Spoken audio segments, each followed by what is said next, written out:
అయితే మొత్తం మీద తను రాజీనామా చేసిన నేపథ్యంలో బీఆర్ఎస్ పార్టీలోని కంప్లీట్ గా హరీష్ రావును, సంతోష్ రావును, అతి ముఖ్యంగా హరీష్ రావునే టార్గెట్ చేస్తూ ప్రెస్ మీట్ కూడా నిర్వహించారు సార్. ఈ ఉదాంతాన్ని అంటే హరీష్ రావునే టార్గెట్ చేయడానికి మెయిన్ కారణం ఏమై ఉంటుంది సార్? రాము గారు, మీకు అట్లాగే మన ఓల్గా టీవీ ప్రేక్షకులకు నమస్కారం. 2 విషయాలు గమనించారు. మీరు ముందుగా నన్ను అభినందించినందుకు సంతోషంతో నేను ఏమంటున్నానంటే, నేను జోస్యం చెప్పడం లేదు. రాజకీయ పరిస్థితులను, ముఖ్యంగా 50 సంవత్సరాల అనుభవం, దాంతో పాటు ఎప్పుడో ఇందిరాగాంధీ గారి గురించి ఒక మాట సందర్భం వస్తుందని చెప్తున్నాను. డికే బారువా అని ఒక ఆయన ఉండేవాడు, జాతీయ అధ్యక్షుడు. మీరు పుట్టలేప్పటికి ఇంకా 40 ఏళ్ళ క్రితం సంగతి. అప్పుడు 50 ఏళ్ళ క్రితం 75లో డికే బారువా అని జాతీయ కాంగ్రెస్ అధ్యక్షుడు ఉండేవాడు. ఆయన ఏమన్నాడు, ఇందిరాయే ఇండియా, ఇండియాయే ఇందిరా అన్నాడు. ఎందుకంటే సందర్భం అదే కనుక చెప్తున్నాడు. అటువంటి దాన్ని నేను విమర్శించుకుంటూ మొట్టమొదటిగా నాకు 17 ఏళ్ల వయసు అప్పుడు ఒక వ్యాసం రాశాను. ఆంధ్రభూమిలో గోరా శాస్త్రి గారు ఎడిటర్ గా ఉన్నప్పుడు. సరిగ్గా 50 పుట్టింది జూన్ 12కి. 75 జూన్ 12 నాడు ఎమర్జెన్సీ రాలేపటికి. ఇందిరా అంటే ఇండియా కాదు, ఇండియా అంటే ఇందిరా కాదు. ప్రజలు ఉన్నారు, ప్రజల జీవితాలు ఉన్నాయి. ఇందిరాగాంధీ చనిపోయినా ఆనాడే ఇందిరాగాంధీ చనిపోయినా పని పడేది ఏం లేదు. నాయకులు వస్తారు పోతారు, కానీ సమాజం ఉంటుంది, ప్రజలు ఉంటారు. ఇండియా కాదు, ఇండియా ఇందిరా కాదు అని గోరా శాస్త్రి గారు అద్భుతంగా దాన్ని సెంట్రల్ పేజ్ ఆర్టికల్కి వేసుకున్నారు. ఆనాడే నేను నిజంగా చెప్పానంటే ప్రజల పక్షాన ఆలోచించే ఇవాళ కూడా ఈ ఎపిసోడ్ లో నేను అదే చెప్తున్నాను. నాయకులు లేకుంటే లీడర్లు శాశ్వతం కాదు, వాళ్ళు వస్తారు పోతారు. సమాజంలో వాళ్ళ భాగస్వామ్యం ఎంతవరకు దాని వద్ద గౌరవిస్తాం. అంతేకాని తెలంగాణ సమాజం అస్తిత్వ పోరాట పటిమ మన ఒక బావుటాగా ఎదిగినట్లు మన ఈ టిఆర్ఎస్ పార్టీ తెలంగాణ పేగుబంధాన్ని తెంచుకొని ఎప్పుడైతే భారత రాష్ట్ర సమితిగా మారిందో కష్టాలు పొందాయి అంటున్నాడు. ఎందుకంటే మొదటి 5 ఏళ్ళు ఓ రకంగా నడిచింది. నిజంగా మొదటి 5 ఏళ్ళు తెలంగాణ ప్రజల వరకే నెరవేర్చే అవకాశాలు తీసుకున్నారు. మిషన్ కాకతీయ, మిషన్ భగీరథ, అట్లాగే కొన్ని కార్యక్రమాల ద్వారా కొంతవరకు తెలంగాణలో ఆనాడు నీళ్లు, నిధులు, నియామకాల విషయాల్లో కొంత పురోగతి నడిచింది.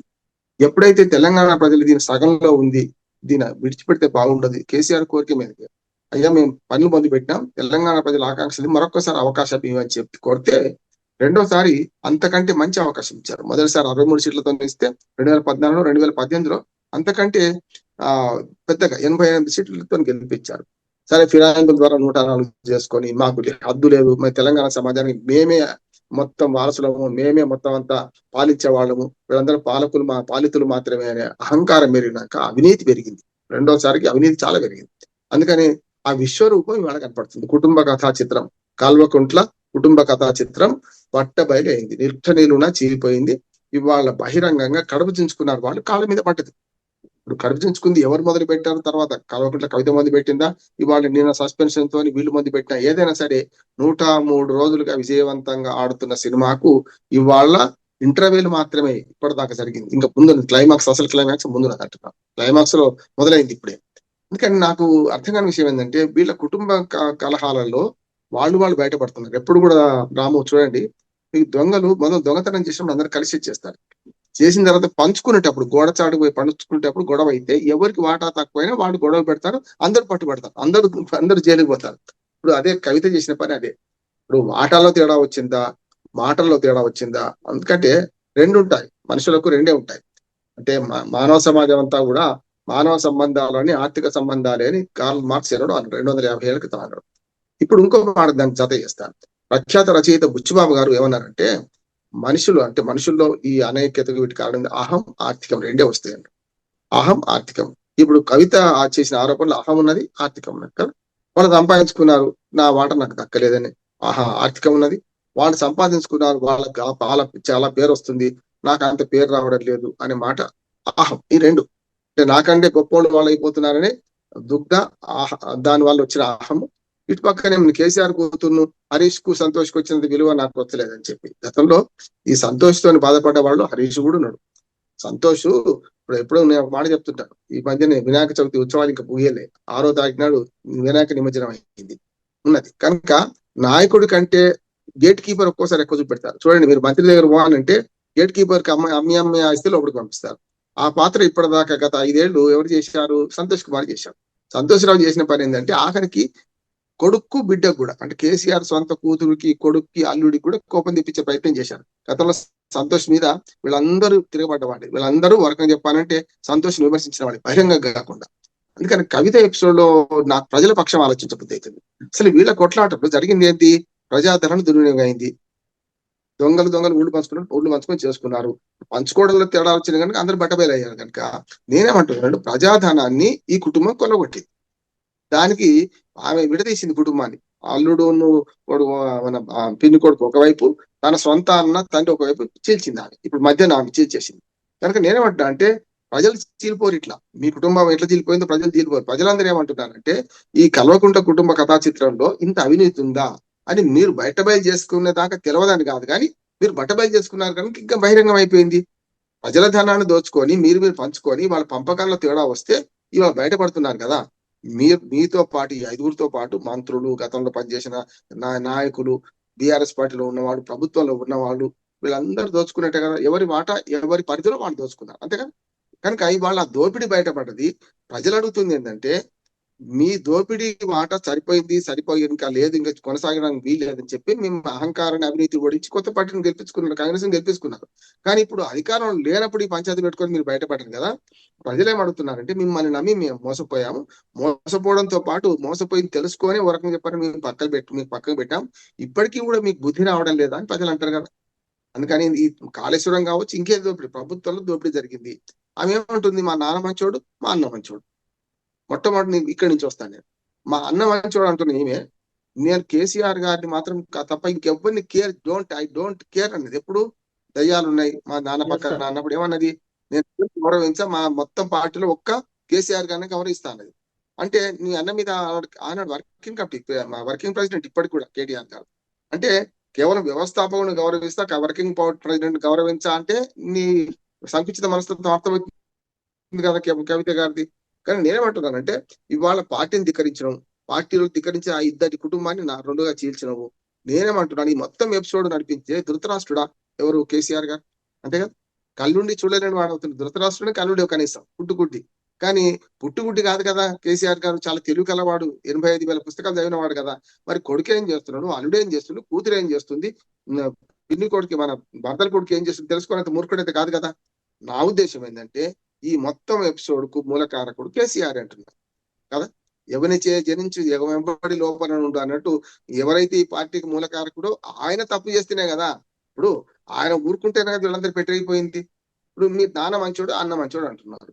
మరి హరీష్ రావు దోపిడీకి, సంతోష్ కుమార్ దోపిడీకి సహకరించింది మీరు కాదా? ఇంక్లూడింగ్ కవితతో అంటున్నారు. తండ్రి కొడుకు బిడ్డ ఈ ముగ్గురు కలిసి ఇవాళ బయట పెడుతున్నారు మీకు మాటల తేడా వచ్చు. కానీ ఇదే హరీష్ రావును ఎండగట్టే విషయం ఎన్నటి చేయాల్సి ఉండే నువ్వు 2010 అధికారంలో ఉన్నప్పుడు చేయొచ్చు కదా. అంటే అధికారంలో ఉన్నప్పుడు మీ ఆటలు సాగినాయి, ఏదైతే నడిచింది. అధికారం పోయినాక ఇప్పుడు ఆధిపత్య పోరులో మీ బావ లేకుంటే మీ అన్ననో తమ్ముడు అవుతాడు, వాళ్ళు గెలుస్తున్నారని కదా నీ దుఃఖంతా. అంతే కదా. హరీష్ అన్న సంతోష్ అన్న అంటున్నవే, వాళ్ళిద్దరు గెలవడానికి కారణం మీరు కాదా, మీ కుటుంబం కాదా? ఇప్పుడు మేనల్లుడి మీద ప్రేమతోని లేకపోతే మరదల కొడుకు ప్రేమతోనో అక్కడ తన కొడుకు బిడ్డ అని మీ నలుగురికి అప్పచెప్పారు కదా రాజ్యం. మీ నలుగురు 4 కారు చక్రాలు అయితే ఆయన స్టీరింగ్ పట్టుకున్నాడు. నాకు అనుమానం ఏంటంటే ఆయన ఫామ్ హౌస్ లో బందీ చేసి మీ నాటకాలు మీరు ఆడుకుంటూ చివరికి బయటపడ్డది మీరే. కడుపు తీసుకున్నారు, కాళ్ళ మీద పడుతుంది. కానీ ప్రజలకు నష్టం జరిగింది అంటున్నా. ఇవాళ ప్రజాధనం దుర్వినియోగం అయింది, వేల కోట్ల రూపాయలు దోచుకున్నారు, దోపిడీ బయటపడ్డది కనుక ఇప్పుడు మీరు బయటపడుతున్నారు తప్ప ఇంకోటి వెళ్ళలేదు. దీనిలో ఈ పాపంలో తిలా పాపం తలా పిడకడు. కవిత గారి పాపం కూడా ఉంది అంటున్నాడు. కవిత గారి పాపం లేకుండా ఎట్లా ఉంటుంది? నువ్వు ఒకసారి ఎంపీ, ఒకసారి ఎమ్మెల్సీ, పార్టీని చక్రం తిప్పినావు. వాళ్ళు మహిళలకు స్వేచ్ఛ వచ్చింది అంటున్నారు కదా. మరి మహిళలకు స్వేచ్ఛ మీరు ఇచ్చారు ఇప్పటిదాకా? జాగృతిలో ఎంతమంది మహిళలు ఎదిగారు? వాళ్ళందరూ ఏమో సత్యవతి రాథోడ్ కానీ లేకుంటే ఆ మంత్రులు అంటున్నారు కదా, వాళ్ళందరూ కేసీఆర్ చలవ వాళ్ళని మంచి వచ్చేటో ఎమ్మెల్యేలు ఎమ్మెల్సీ లగాలనుకుంటాం. మీరు కూడా అదే చలవ అంటున్నారు కదా. మరి మీ జాగృతి పార్టీలో మీ పక్కన కూర్చున్న వాళ్ళు ఎవరైతే ఉన్నారో ప్రెస్ మీట్ లో ఒక్క మహిళ గుర్తింపు పొందిన మహిళ ఉందా? ఎందుకు లేదు జాగృతిలో? మరి నువ్వు జాగృతిని నడిపే క్రమంలో జాగృతిలో కూడా ప్రజా సమీకరణ జరగాలంటే అందరు పురుషులు ఎందుకున్నారు, మహిళలు ఎందుకు లేరు? వెనక ఇద్దరు కూర్చొని మనకి ఎవరు కూడా పరిచయం కూడా లేదంటున్నాను కదా. అంటే పార్టీని పెంపొందించే క్రమంలో మీ నాన్నగారు ఏ తప్పు చేసిండ్రో నువ్వు కూడా ఏదైతే జాగృతి అనే సంస్థ నడిపే క్రమంలో నువ్వు కూడా మహిళలు ఎవరిని ప్రోత్సహించాలి. ఇంకో మహిళ నీ అంత ప్రాధాన్యత వస్తే రేపు జాగృతిని తీసుకుంటుందనే స్వార్థం కూడా కావచ్చు కదా. ఈ ప్రశ్నలైనా 1,000 అడుగు పెడితే రాము, 4,000 ఇడుచు పెడతాయి. అందుకనే నేనేమంటున్నా, జోస్యం చెప్పడం లేదు. ఇది మొత్తం మీద ఈ మన కురుక్షేత్రంలో ఏం జరిగిందో, గతంలో కౌరవులు పాండవులు పంచాయతీ పెట్టుకుంటే మొత్తం వంశనాశనం ఎట్లా అయిపోయిందో, అట్లాగే ఇప్పుడు యాదవ కులంలో ముసలం పుట్టింది ఎట్లనో, ఇవాళ కృష్ణునికే తప్పలేదు ఈ కష్టాలు. కేసీఆర్ కృష్ణుడు అంత గొప్పవాడు కాకపోవచ్చు, కానీ ఏమంటాడు, యాదవ కులంలో ముసలం పుట్టినంటే కల్వకుంట్ల కులంలో, కల్వకుంట్ల కుటుంబంలో ఈ ముసలం పుట్టింది. ఈ ముసలం ఎంతవరకు దారితీస్తుంది అంటే, బీఆర్ఎస్ పార్టీని నమ్ముకున్న కార్యకర్తల మనోభావాలు దెబ్బతింటున్నాయి. కార్యకర్తలు ఇప్పుడు ఎటు పాల్పోతలేదు, వాళ్లకు మా పార్టీ ఇంత దుర్మార్గంగా ఇంటువంటి బదనాలు ఎదుర్కొంటుంది అని బాధపడుతున్నారు. కింది స్థాయి కార్యకర్తలు ఎవరైతే పల్లెకి మోస్తున్నారో, మోసారో, ఇప్పటిదాకా మోస్తున్నారు, ఇప్పుడు కూడా మోస్తున్నారు. అధికారం పోయిన తర్వాత మోసేవాడు గొప్పవాడు. నిజంగా చెప్పాలంటే అధికారం పోయిన తర్వాత మాట్లాడడం కాదు, కవిత చేయాల్సిన పని. ఈ మాట 7 ఏళ్ల కింద ఎందుకు మాట్లాడలేదు? ఇవాళ కాదు కదా. ఆమె ఏమంటుంది, రెండోసారి అధికారంలోకి వచ్చినప్పుడు హరీష్ రావుకి పదవి ఇవ్వలేదు అందుకని అన్నది కదా. మరి దాని మీద స్టికాన్ గా మరి మీ నాన్నని ఎందుకు కోరలేదు? అంటే దొంగలకు సది కట్టింది మీ నానే కదా. హరీష్ రావు 7 ఏళ్ల క్రితమే ఇంత దోపిడీ చేసిండని చెప్పి, కాళేశ్వరంలో పెద్ద ఎత్తున 100 కోట్లు 1000 కోట్లు దోపిడీ చేసిందని చెప్పి మీ హరీష్ రావు పక్కన ఉంచింది కదా. 6 నెలలు మంత్రి పదవి ఇవ్వలేదు కదా. మళ్ళీ అదే శాఖ మళ్ళీ ఇవ్వలే కదా. ఆనాడే ఇరిగేషన్ శాఖ మంత్రి 2014 నుంచి 18 వరకే ఉన్నాడు. 18లో రెండోసారి ఎన్నికల తర్వాత మళ్ళీ ఇరిగేషన్ శాఖ ఇవ్వలేదు కదా. అంటే పెద్ద మనసుతో చేసినట్ట, లేకుంటే కుట్రపూరితంగా చేసినట్ట? అదే హరీష్ రావుని పొచ్చించినట్టే కదా మీ నాన్న. అందుకని ఏమైందంటే, తనయుడు తప్పైన తండ్రి తప్పు, తనే తప్పైన తల్లి తప్పు, గురువు శిష్యుడు తప్పైన మనకు గురువు తప్పు. అట్లానే మనకి సామెత ఉంది కదా, పద్యం ఉంది కదా.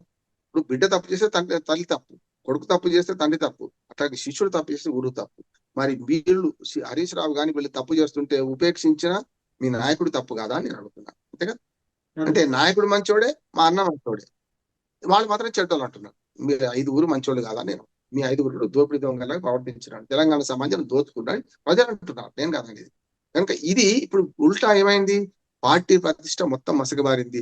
ఇవాళ మీ కుటుంబ కథా చిత్రం 103 డ్రామా నడుస్తున్నది. ఈ డ్రామాకి ఎప్పుడు ముగింపు అంటే, మళ్ళీ ఎన్నికలలో మీ పార్టీకి ప్రజలు ఇచ్చే తీర్పే ముగింపు అని నేను అంటున్నాను.